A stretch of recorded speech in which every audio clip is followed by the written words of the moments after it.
Welcome to the English effect. If you walk up to a barista and say, very slowly and carefully, I would desire one coffee, well, you don't sound very polite. No, definitely not. You sound a bit like a time-traveling Victorian lord. Right? Right. And you're going to completely ruin the rhythm of the morning rush. So welcome to today's deep dive. We're looking at how to order coffee exactly like a native speaker. Yeah, our mission today is, to give you, our listener, completely natural conversation phrases.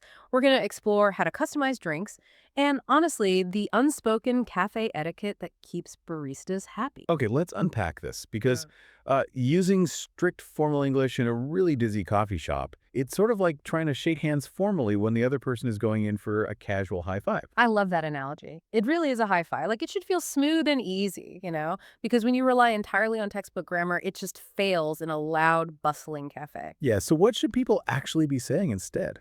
Well, the number one standard phrase native speakers use is, can I get a? And I know on paper that might sound almost too casual, maybe even rude to some learners, but in practice, it perfectly balances being polite with the required speed. Exactly. And if the line is moving super fast out the door, native speakers kind of squish those words together, right? Like, I'm going to have a medium latte. It's not lazy English, it's just a natural adaptation to a high-pressure environment.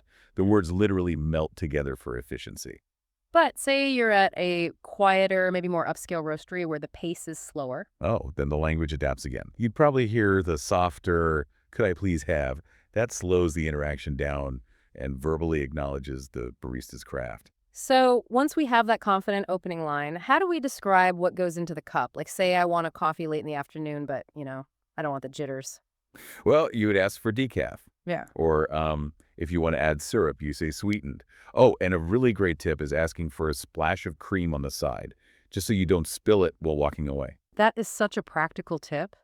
But getting the drink right also depends on where in the world you're standing. Like, in the US, I can just grunt the word coffee and reliably get a big cup of medium roast drip coffee from a giant carafe. Right. But what's fascinating here is how the physical setup of cafes alters the required vocabulary globally. Right. If you try that in the UK or Australia, you'll just get a blank stare. Because it's almost exclusively espresso based over there, right? Exactly. Every single drink is handcrafted to order. So suddenly you're navigating terms like flat white or skinny cap. Right. And honestly, the sequence of your words matters It's immensely. the sequence, like what order I say things in. Yeah.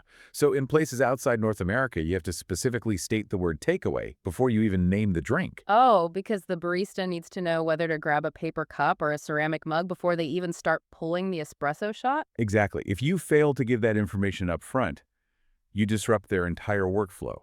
That makes total mechanical sense.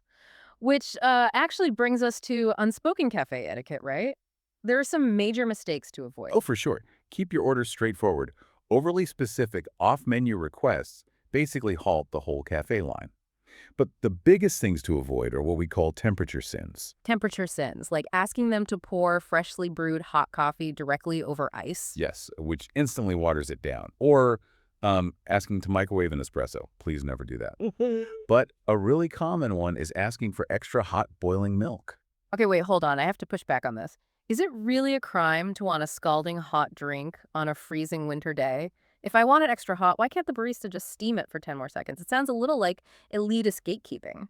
I totally get why it sounds like a stylistic preference, but it's actually just physics. Milk has a strict chemical threshold. When you boil it, the milk physically burns. Wait, really? It ruins it. Yeah. It loses its naturally sweet, creamy texture and just becomes thin and bitter. So when a barista resists an extra hot request, they aren't being difficult. They're refusing to physically destroy the beverage. Okay, so asking for boiling milk is essentially asking them to ruin the drink they just spent years learning how to perfect. Precisely. Yeah. That reframes the whole interaction from bad service to just quality control. And hey, while we're talking etiquette, remember your basic niceties. A simple please goes a really long way, and it might even get you some extra whipped cream. Oh, I will always say please for extra whipped cream. Well, we really hope this deep dive gives you the confidence to take these phrases out into the real world. Keep improving your English naturally. Yeah, and please like, share, and subscribe to The English Effect. We would love it if you leave a comment below using one of today's vocabulary words like decaf or takeaway. And before we go, here's a final thought for you to ponder. coffee language is almost a global dialect of its own. So what does your go-to coffee order reveal about your own daily routine and personality?